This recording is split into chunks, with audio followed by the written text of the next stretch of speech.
નમસ્તે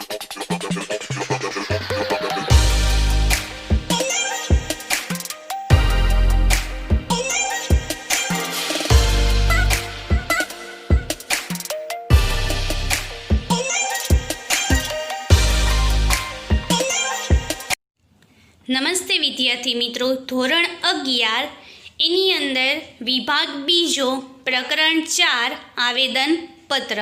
હવે આપણે આગળ જોઈ ગયા આવેદનપત્રની અંદર કલમો જોઈ ગયા. હવે કલમોની અંદર ફેરફાર કઈ રીતે કરવા તે આપણે જોવાનું છે. એટલે આવેદનપત્રની અંદર જે કલમો જે છે એ કલમો જ્યારે લખાય છે પણ લખાઈ ગયા પછી એ કલમોની અંદર કઈ રીતના ફેરફાર કરવા. આવેદનપત્ર એ કંપનીનો મહત્ત્વનો પાયાનો બંધારણીય દસ્તાવેજ છે જેમાં સરળતાથી ફેરફાર થઈ શકતો નથી. જરૂરિયાતોને અનુલક્ષીને આવેદનપત્રમાં જે કંપની ધારાની જે જોગવાઈઓ છે એ જોગવાઈઓનું પાલન કરી અને મર્યાદિત ફેરફાર કરી શકાય છે. એટલે ગમે ત્યારે એમાં ફેરફાર થઈ શકતા નથી. પેલું આવે છે નામની કલમમાં ફેરફાર.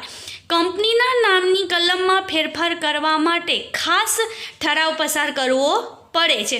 કોઈ પણ કંપનીનું નામ છે એ નામ જ્યારે બદલવાનું થતું હોય એટલે કે નામ જે એમાં ફેરફાર કરવો હોય તો ખાસ ઠરાવ પસાર કરવો પડે છે અને મધ્યસ્થ સરકાર દ્વારા તેની મંજૂરી મેળવવી પડે છે.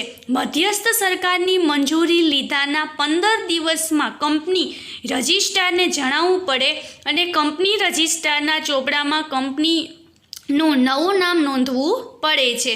જો કંપનીના નામના અંતે ખાનગી ઉમેરવામાં આવે કે કંપની કમી કરવામાં આવે તો કેન્દ્ર સરકારની મંજૂરી લેવાની જરૂર રહેતી નથી. એટલે કે ખાનગી કંપની હોય તો એની જે શું છે તો કે લિમિટેડ અથવા તો પ્રાઇવેટ લિમિટેડ શબ્દ જ્યારે હટાડવામાં આવતો હોય તો કેન્દ્ર સરકારની મંજૂરી લેવામાં આવતી નથી. પણ નામની કલમ જે છે એમાં નામ જો બદલાવવામાં આવતું હોય તો મધ્ય સરકાર જે છે મધ્ય સરકાર પાસે ખાસ ઠરાવ પસાર કરી એની મંજૂરી લીધવાની છે અને મંજૂરી લીધા પછી 15 દિવસની અંદર એની જાણ જે છે એ જાણ રજિસ્ટ્રેશન ઓફિસે કરવાની છે. એમાં આપણે જોઈએ રજિસ્ટ્રાર ઓફિસની કલમમાં પેલું આવે છે શેર એક જ શહેરમાં રજિસ્ટ્રાર ઓફિસનું પરિવર્તન. એટલે કે રજિસ્ટ્રાર ઓફિસ એક જ શહેરમાં પહેલાં તો કે આ એરિયામાંથી હવે ને બીજા એરિયાની અંદર લઈ જવામાં આવે છે તો એની કલમ જે છે તો કે રજિસ્ટ્રાર ઓફિસને એક જગ્યાએથી બીજી જગ્યાએ પરિવર્તન કરવામાં આવે ત્યારે કંપની ઠરાવ પસાર કરીને આવું પરિવર્તન કરી શકે છે. કંપનીએ નવા સરનામાની જાણ 15 દિવસમાં કરવી પડે છે. એટલે એક જ શહેર છે પણ એ શહેરના એક જગ્યાએથી બીજા જગ્યાએ અથવા તો એક વિસ્તારમાંથી બીજા કે એક જે શું છે તો કે એરિયો છે એમાંથી બીજા એરિયાની અંદર જાય છે ત્યારે 15 દિવસની અંદર એ પોતાનું સરનામું જે છે એ સરનામું રજિસ્ટ્રાર સમક્ષ નોંધાવે છે. પછી બીજું એક રાજ્યમાં એક શહેરમાંથી બીજા શહેરમાં રજિસ્ટ્રાર ઓફિસનું પરિવર્તન કરવું હોય એટલે કે એક જે શહેર છે એમાંથી બીજા શહેરની અંદર શું થાય છે તો કે એને શું લઈ જવાનું છે તો કે રજિસ્ટ્રાર ઓફિસને લઈ જવાની હોય ત્યારે એને ખાસ ઠરાવ પસાર કરવામાં આવે છે અને જ્યારે કંપનીની રજિસ્ટ્રાર ઓફિસ એક રજિસ્ટ્રાર અધિકારી ક્ષેત્રોમાંથી બીજા રજિસ્ટ્રાર અધિકારીના ક્ષેત્રમાં પરિવર્તન ક્યારે ત્યારે પ્રાદેશિક ડિરેક્ટર પાસેથી એની મંજૂરી લેવી પડે છે. વાંકોની મંજૂરી લેવામાં આવતી હતી તો કે એને રજિસ્ટરની ઓફિસ જે છે એ લઈ જવા માટે થઈને એને સરનામું જ નોંધાવવું પડતું હતું પણ અહીંયા તો એને પ્રાદેશિક ડિરેક્ટરની મંજૂરી લેવી પડે છે. શું કામ એને કે અહીંયા તો આખું ચેન્જ થઈ જાય છે. કે શું ચેન્જ થઈ જાય છે તો કે શહેર ચેન્જ થઈ જાય છે એટલે વાં શહેર ચેન્જ નહોતું થતું ત્યાં ખાલી એરિયો જ ચેન્જ થતો હતો. એના પછીનો પોઈન્ટ આવે છે એક રાજ્યમાંથી બીજા રાજ્યમાં અથવા રજિસ્ટ્રાર ઓફિસનું પરિવર્તન થાય ત્યારે આ પ્રકારના પરિવર્તન અંગે કેન્દ્ર સરકારની મંજૂરી લેવી પડે છે. પ્રાદેશિક ડિરેક્ટર હતું અહીંયા કેન્દ્ર સરકારની મંજૂરી લેવી પડે છે.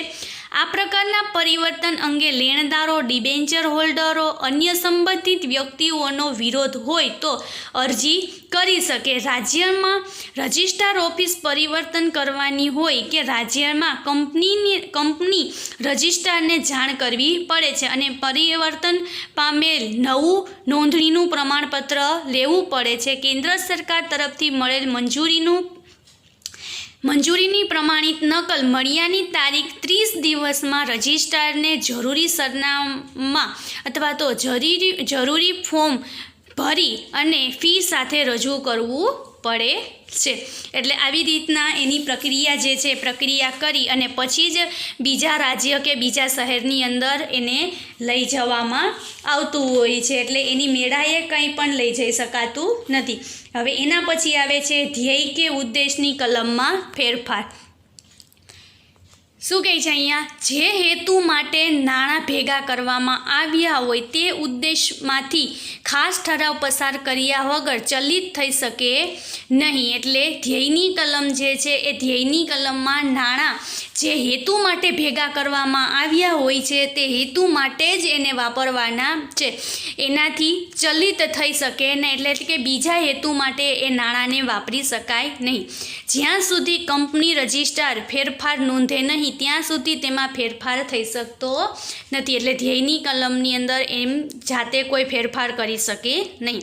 બાંયધરીથી મર્યાદિત કંપની કે જેમાં શેર મૂડી ન હોય તેવી કંપની પોતાના વેચણીપાત્ર નફામાંથી વેચવા લાયક નફા સિવાય અન્ય કોઈ ફેરફાર કરી શકે નહીં.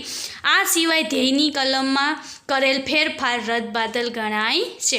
એટલે કે કંપની જે છે એ કંપનીની શેર મૂડી ન હોય અને કંપનીએ પોતાનો જે નફો છે એ નફામાંથી જ શું કરે છે તો કે વેચણી લાયક જે નફો છે તે વેચી શકે, બાકી કાંઈ તે વેચી શકતી નથી. એના પછી આવે છે જવાબદારીની કલમમાં ફેરફાર. શેરની બાકી જવાબદારીમાંથી જવાબદારી ઓછી કરવામાં આવે કે બાકી રહેલ શેરની જવાબદારી ઓછી કરવામાં આવે. એટલે કે શેર જે છે એ શેરની જવાબદારી ઓછી કરવાની હોય તો જવાબદારીની કલમમાં ફેરફાર કરવો પડે. જો કંપની શેર મૂડીથી મર્યાદિત હોય કે બાંયધરીથી મર્યાદિત હોય તો તેને ખાસ ઠરાવ પસાર કરી અને શેર મૂડીની અંદર ઘટાડો જે છે તે ઘટાડો કરવો પડે છે. અને હવે આપણે છેલ્લી કલમ જોઈએ છીએ એ છે મૂડીની કલમમાં ફેરફાર. શેર મૂડી ધરાવતી મર્યાદિત કંપનીની તેના નિયમનપત્રમાં ફેરફાર કરવાની સત્તા હોય તો જ સામાન્ય સભામાં ખાસ ઠરાવ પસાર કરીને આવેદનપત્રમાં મૂડીની કલમમાં ફેરફાર કરી શકે છે. આ ઠરાવ દ્વારા નીચેની જે આપણને શું છે તો કે જોગવાઈઓ છે એની અનુસાર ફેરફાર કરી શકીએ. આના પછીનું ચેપ્ટર આપણે ભણશું નિયમનપત્ર. એટલે નિયમનપત્રને આધીન આપણે ફેરફાર કરી શકીએ. નિયમનપત્રના વિરુદ્ધમાં આપણે કોઈ ફેરફાર કરી શકીએ નહીં. પહેલું જોઈએ અધિકૃત મૂડીમાં વધારો કરી શકે છે. એટલે કે જે મૂડી છે એની જે શું છે તો કે મૂડી જે આપી ગયેલી છે એની અંદર વધારાની મૂડી આપણે એડ કરી શકીએ. એટલે અધિકૃત મૂડીમાં વધારો કરી શકીએ. શેરનું એકત્રીકરણ કરીને મોટી કિંમતના શેરોમાં તેનું રૂપાંતરણ કે નાની કિંમતના શેરોમાં તેનું વિભાજન થઈ શકે છે. એટલે આવા પણ ફેરફારો થાય. શેરનું એકત્રીકરણ કરી અને શેર જે છે એનું રૂપાંતરે થાય, પછી એનું વિભાજન પણ થાય છે. આવેદનપત્રમાં જણાવેલ બધા જ શેર કે કેટલાક શેરને નાની રકમમાં ફેરવવામાં પણ આવે છે. નાની રકમ એટલે કે શેરની કિંમત ઓછી કરવી. જે શેર કોઈ લેવા માટે તૈયાર ન હોય તે રદ કરવામાં આવે છે અને એટલી રકમથી શેર મૂડી પણ ઘટાડવામાં આવે છે. એટલે કોઈ શેર એવા હોય કે જે ન ખરીદતા હોય તો એવા જે શેર છે એ શેરની રકમ જે છે એ રકમ ઘટાડવામાં આવે છે. શેર મૂડીથી મર્યાદિત કંપની કે બાંયધરીથી મર્યાદિત કંપનીમાં ખાસ ઠરાવ પસાર કરીને શેર મૂડીમાં ઘટાડો કરી શકાય છે. આની આજે અદાલતમાં અરજી કરવી પડે છે અને મંજૂરી થાય તો જ એમાં ઘટાડો કરી શકાય છે. એટલે આપણે આની અંદર આટલા જે ફેરફારો જે છે દરેકની અંદર થોડો ઘણો ફેરફાર છે તે કરી શકાય છે. અને આમાં પૂછાય છે મૂડીની કલમમાં ફેરફાર, ધ્યેયની કલમમાં ફેરફાર અને નામની કલમમાં ફેરફાર. આ આપણને 2 માર્ક્સ અથવા 3 માર્ક્સની અંદર પૂછાય છે. નમસ્તે.